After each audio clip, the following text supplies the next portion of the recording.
Welcome, everyone, to the Better Love Movement podcast, where you will finally learn how to intentionally do dating and relationships right. My name is Anita Stoudemire, and I'm a licensed professional therapist and your personal love mentor. I've worked with thousands of singles and couples, giving them the skills needed to attract and keep the amazing love they desire. It's my heart's work to help people to get the skills needed to not only become the very best versions of themselves, but to help them grow and evolve emotionally and relationally. You can absolutely have the romantic relationship of your dreams. Come and let me show you how.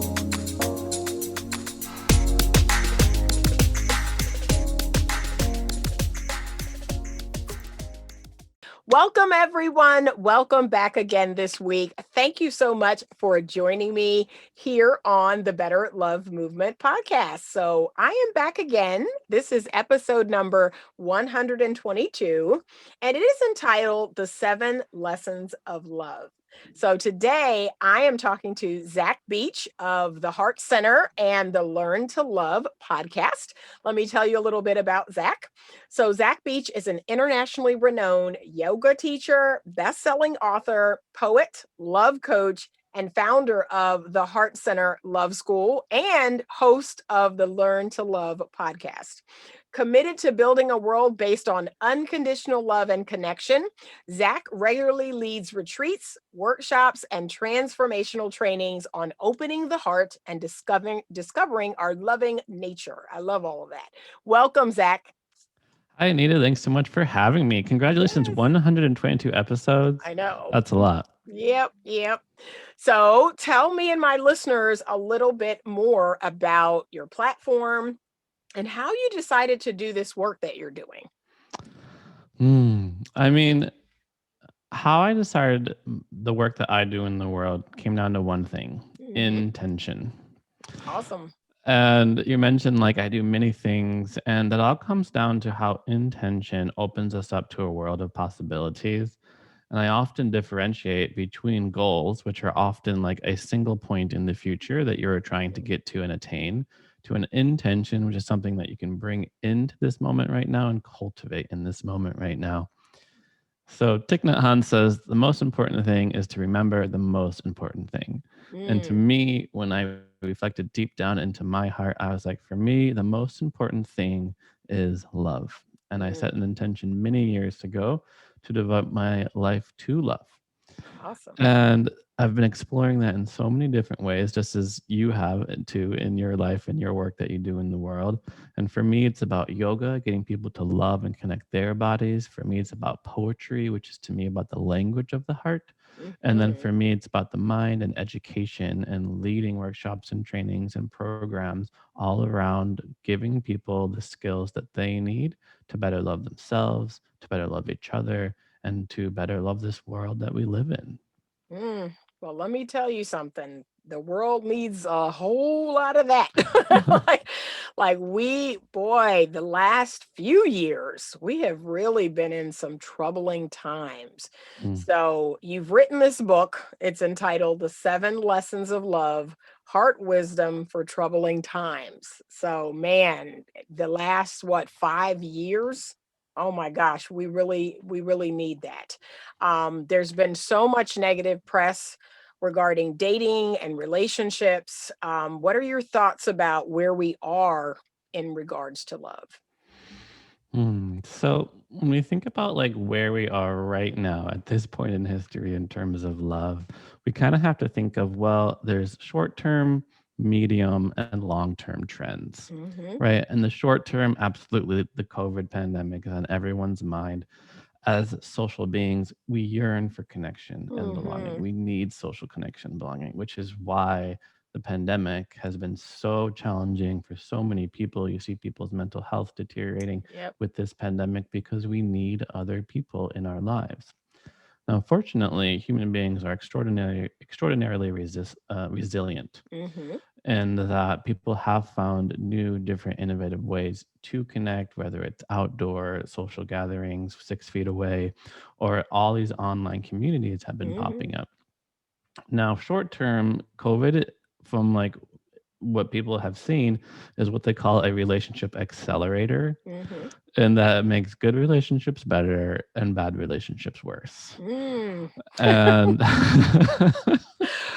because you're spending most of the time way more time with your partner. So a lot of people are like, you know what? Let's move in together. Like if Mm-hmm. I'm quarantined with one person, I want it to Right. be with the one that I love. Right. But there are others who are in toxic relationships, negative relationships, even abusive relationships. And these are the people that are really struggling in the short Mm. term. So that's like short term. And then medium term, of course, we're having technology more in our lives, which is what is creating what's known as the paradox of loneliness, which is Mm. that in Oh, theory, we're more connected than ever before because I can pick up my phone and I can text anyone I've ever met in my entire right. life. But subjectively, we're actually more disconnected Mm. than in the past 100 years of human history. We socialize less, we're face to face less, we go out Right. less. And loneliness is an epidemic right now. Yeah, And I that's like agree. medium, Mm. yeah. And that's like medium term. And then longer term is we're Mm-hmm. just seeing, of course, people marrying later and later. We're seeing Mm. people have multiple relationships before they find the one. Right. Um, Esther Perel says that marriage has turned from a um, cornerstone of one's Mm-hmm. life to a capstone. In other Mm-hmm. words, like normally at like 2021, you find your partner and you build Right. a life. That was a cornerstone of one's life. Now it's a capstone in that for the from 20 to 30, you're like building a career, you're exploring relationships, you're traveling the world, you're doing whatever. And then once you're ready, once you feel stable and foundational, then you finally tie the knot and Right. enter into a relationship. So those are Hmm. some trends. I don't know if there's any specific Yeah. you wanted to address, but No, I agree with all of those trends. I know in my private practice last year, I had a lot of couples, their marriage did not make it. And I was like, wow, So I agree with what you're saying about it makes good relationships even better and bad relationships even worse. Yeah, I saw a lot of that. And it's interesting that even what you talk about at the end, where you say marriage was the cornerstone and now the capstone, I'm seeing that too, and I'm not sure how I feel about it. Mm, Because on the one hand, I feel like if we're delaying marriage longer out, yeah, that may be a good thing in terms of really knowing yourself and, experiencing different things in life. But here's what I'm also seeing, that people are going through more relationships, and those relationships are like not healthy, there's trauma involved, they're getting wounded. So I'm like, man, are you hurting your chances of having that healthy marriage long term by being in all of these other relationships? mm. So I don't know, something to think about.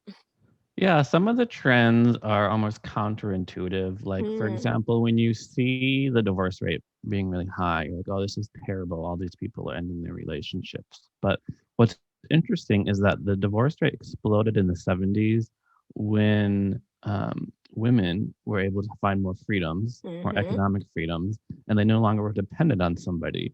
So basically, women were able to leave these toxic and Mm-hmm. bad relationships finally, Yep. right? So a lot of people left are leaving negative relationships, which I think we can say is a good thing, Right, right. right? Yep. But like another thing that's kind of counterintuitive about marriage and relationships is that, for example, cohabitation before getting married is actually increases your chance of getting divorced. And this is an average, right? I'm not saying, Mm-hmm. oh, if you're living together now you're going to get divorced, but they find that cohabitation increases on a likelihood of divorce in the future because the act of getting married no longer has special and important significance, Yep. right? If you take couple number A, they're living separately, they're having their own lives, and then they make the decision, let's do it. Let's Right. jump into this thing of marriage together. They're going to have a little bit more success than the couple who's just been living together for 5 years. They're super comfortable with each other. They're eating chips on the couch and they're like, do you Mm-hmm. want to get married? Yeah, sure. Okay. Yeah. Like when it doesn't Yeah. have that meaning making in a person's life. So when we do talk about, yeah, cornerstone versus capstone, it's like, well, what role does marriage play in your life?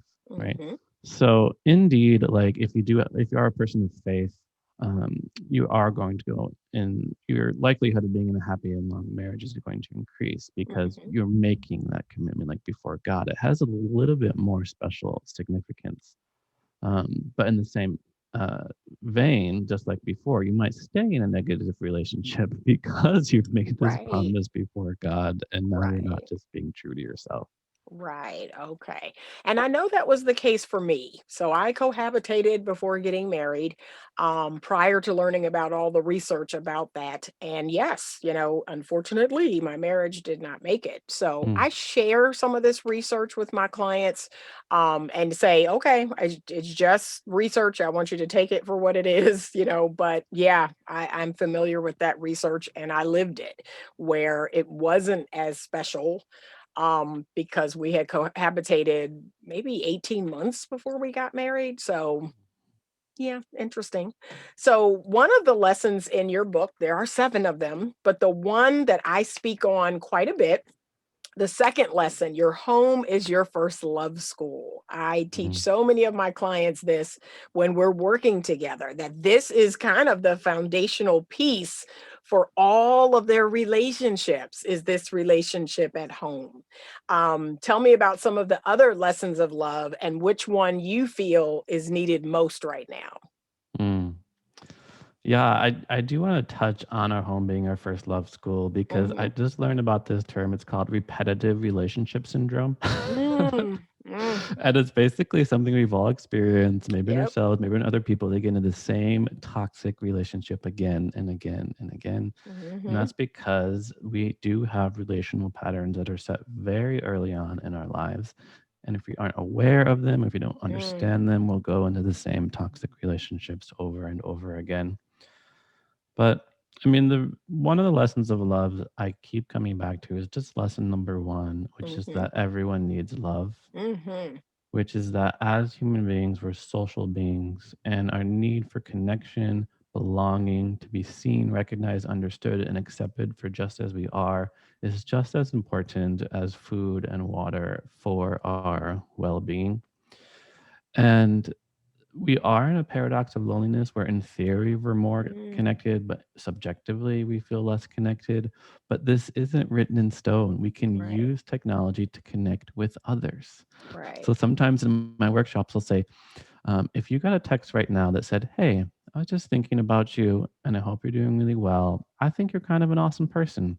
Like, Mm, who would like to receive that message? And of course, everyone raised their hand. And I was like, right. okay, when's the last time you sent a message like that? When's the Mm, last time you've reached out to a friend of yours and just said, "Hey, I know we haven't talked in a while, but just wanted to check in, see how you were doing." And when we recognize we need social connection, belonging, then we can set the intention to be more loving, be more connecting with other people, be less judgmental. We spend the first 18 years of our life absorbing love from others. That's our first love school, but we can spend mhm, the rest of our lives giving that love away, expressing our kindness and care for other people. And this even happens in relationships. You probably coach and work with couples all the time and you ask them, when's the last time you told each other that you loved each other? mm, And they're like, I don't know. I don't even remember the last time. They know that I love them. Why do I need to right. tell them? Yep. It's like, But it's so important. often, like, yeah, we Yeah. don't say it because, like, oh, they know. But it's Right. wonderful to hear that I Right. love you. You're beautiful. Right. And I'm finding myself doing that more with my children. Like that for Mm, some reason throughout this pandemic, like I have been more intentional about, we have a game night now, we have a Saturday night movie night. We take turns picking the movie. But I'm becoming a little more intentional about speaking the things that I'm thinking.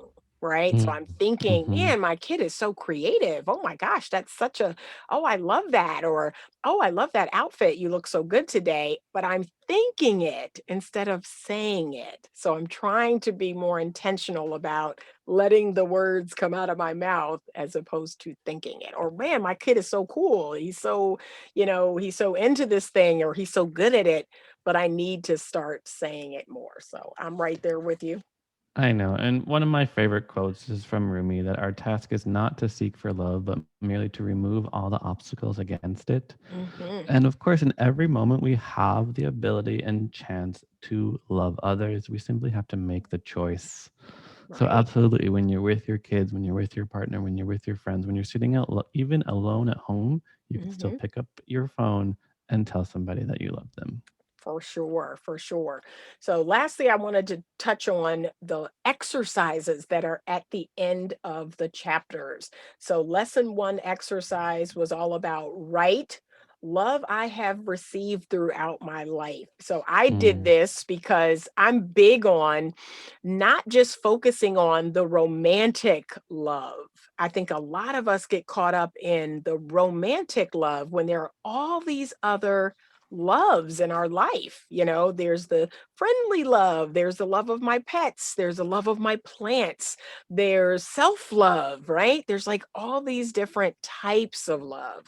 So I love some of the lessons, the exercises at the end of each lesson, because I think that sometimes we need to be reminded of some of these things. Um, Lesson two exercise was right, take the adult attachment interview. So I was like, oh wow, mm. I got to check this out, all about our attachment style. So I really love that part of the book too, is that it's giving you something to do, something to really think about. Yeah, I recently just came across this quote by Brene Brown, and it Mm-hmm. was along the lines of love is beautiful when professed, but it is made meaningful when it is practiced. Mm, Right? Well, through our actions, how are we conveying our love? So, absolutely, if we do want to bring more love into our lives, we start with action. We start with mm, making concrete things. And even journaling is a really wonderful way to do it. So, I love that exercise of just journaling about different love and affection that you have received in your life, thinking about whose shoulders am I standing on, who walked so that I could run, and because when you ask somebody like, "How was your childhood?" mm. They're gonna be, "Oh, wow. Well, how much time do you have?" Like they Right, want to tell you just how hard of a time we had it. And I know some right. people did have really challenging childhoods. I don't want to negate that. But our mind has a very strong negativity bias. It's kind of Mm, Velcro for the bad stuff in our life, Teflon for the good.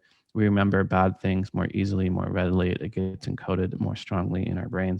So if we want to be happy, and everyone wants to be happy, we have to cultivate gratitude. We have to intentionally lay down those neural pathways that go more towards happiness and gratitude than judgment, blame, ill will, these things. So, yeah, just taking a few moments and journaling love I have received through my life can really mm, transform your life and transform your perspective of your past, because none of us would be here today if there weren't numerous adult individuals who sacrificed much of their life so that we could survive. Someone had to feed us, shelter us, clothe us, take us to where we need to go. We were helpless for many of the formative years in our life, and none of us would mhm, be here today if we didn't receive love, affection, care from others. mhm. And so when you speak about, that being intentional, being willing, like you said, to actually practice, what would you say would be a barrier as to why people don't send that text or don't reach out Hmm. or aren't practicing, aren't more intentional? Yeah, it's an excellent question. And the first word that comes to mind is vulnerability, Mm, right? You're dating somebody new, you start falling in love, and then you want to say, I love you. But right. then there's that fear like, what if they Mm, don't say it back? So, love asks a lot of us, right? It demands us to be vulnerable if we mm, really want to fall deep into the truth and mhm, beauty and ecstasy that love is. And you are putting yourself out there when you do express your feelings to somebody, when you do express your appreciation. But that's one of the most beautiful things about love. Doesn't like mhm. follow the laws of physics that we're used to. It's not like I have 100 pounds of it and I have to decide how much to divvy it up. But really, once you experience it, you'll discover that the more love we give away, the more that we have. Right. And that when you express your appreciation to others, you're just this flower blooming. And the more open you become, the more light you can take in and absorb, and then you get to open even more. So that's another lesson of love, is that you can never open up your heart too much. Mm, There's okay. always more opening that can happen. There's always more love that can be expressed. Right. And as for those of us who have, like I said, multiple children, I have multiple pets, like that is so true. Like we just got a new cat, we have 3 cats and a dog. I have 3 kids. So clearly you're right. Your heart can continue to open up and let new people, new pets in. Like it's amazing. But that's what I love about it. That's what I love about love is like you said, I'm never going to run out of it. And I, Mm-mm. I always tell people that, like, I never run out of it. Don't ever fear that. Yes, time, money, these things are finite, but our Right. love is Is it? infinite. Yes, for sure, for sure. Thank you so much, Zach. I just want to take the time to say thank you for being a guest on the podcast this week. It has been truly inspirational.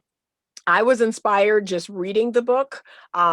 Listeners, I want you to check this book out because I know the writing prompts really inspired me. It got me to thinking about some different things that were kind of on the surface, but I got to dive a little deeper in. Tell everyone if there is a product or a service that you'd like to promote today on the show or where they can go and pick up your book. Yeah, the easiest way to find out about all of my offerings is my website. My name is Zach Beach. Beach is my real last name. People think I made it up. But and you can just go to zachbeach.com. I have audio courses there, books you can check out, an online relationship mastery course, a weekly blog, weekly podcast. That's really my home base to find out what I'm up to. Awesome. Okay. Well, we're going to have all of that information in the show notes so you can connect with Zach on social media. We're going to have his website there. Please, please, please check out everything that he has to offer. It is truly amazing. I'm not a big yoga person. I kind of wish I was. Like, I see your Instagram and all the different poses. I'm like, dang it, I wish I could do that. So, You so You are a yoga person. You're not okay. an asana person. Which means you don't want to stretch and do the exercises, but there's a Okay. path of love. It's called the bhakti path. It's the loving path. So a yogi is just somebody who believes in the truth of love. And that's who Okay. Okay. I'll take it. There you you go. are. Because I'm like, man, I wish I could do some of this stuff. It looks so cool. But all right. If you are not subscribed to the podcast yet, you don't know what you're missing. Please, please, please subscribe on all the platforms that you listen to podcasts. Please do me the biggest favor ever and rate and review the podcast. It helps me so, so much to create amazing content for you. So please rate and review the podcast. If you are watching this video on YouTube, please subscribe to the YouTube channel. Give this video a great big thumbs up. Thank you so much. If you have a question that you would like to have answered in an IG live video or on the podcast, feel free to send it to me at info@betterlovemovement.com. And you may check out my website, www.betterlovemovement.com, for all of my products, all of my services, the brand new t-shirt that is launching. And I must put in a plug for my brand new book. It is called Choose Well, a simple formula to determine the best man for you. It is available right now on Amazon. We're having a lot of great conversations about this book. So please go and check it out. Leave me a review. Let me know what you think. Thank you so much, Zach, for being on the show today. And to all my lovelies, stay open to love. Thank you for listening to today's podcast episode. If you are enjoying this podcast, please leave me a 5-star rating and review. Your ratings and reviews help me to continue to bring you more great content. Head on over to YouTube and check out the Better Love Movement channel. There's more video content there, and you can subscribe to be notified when a new video is posted. If you have a question that you would like to have answered on the podcast or in a YouTube video, please send it to me at info@betterlovemovement.com. You can also connect with me directly on the Magnify app to have your dating and relationship questions answered. That's MAGNIFI, and it's available on iOS and Android. You get your first 5 minutes for free. So give me a call and let's chat.